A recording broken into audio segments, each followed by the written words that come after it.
Today, as a state senator of Minnesota, I bring this prestige of our state and the representation of our good people to bow my head in honor of Colonel Gao for the last time. Colonel Moua has been a father figure to all of us in the Hmong community and a hero for the United States of America. His departure is a great loss to all of us. We'll miss him dearly. May he rest in peace. Our dear leader, may you rest in peace. You live a life with purpose, dignity, and honor. You save all of us and give us the courage to live on. We are forever thankful and will keep your legacy alive. 我照顾说了，东主古是少年就走，别读他教中。英俊女，古来英俊女，但古来年冇高，有照别这山宝来喏。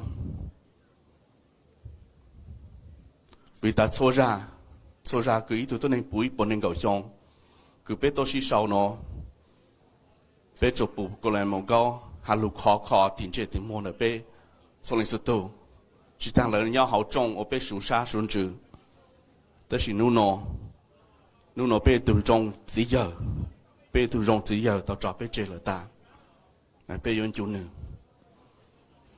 này cứ yon chú nữa chăng I will miss him more.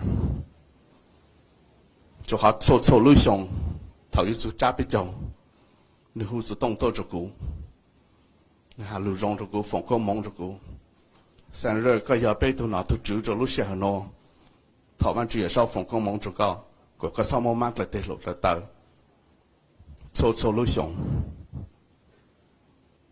họ nói họ cũng yên chú này sang bị đại xong nó, cha biết chồng lưu chú lại. Cô chỉ nói là lưu số luôn, lưu số khả, lưu số thề là.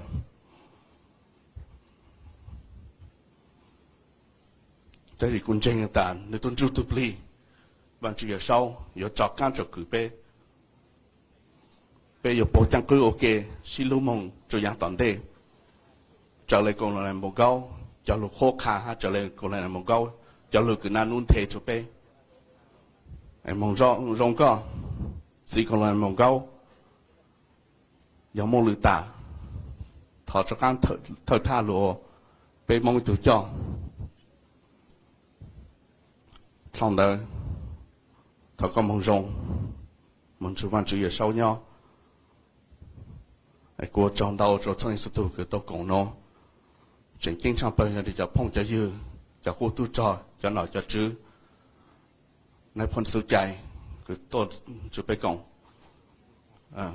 còn là tu lư hắn đầu từ thời cho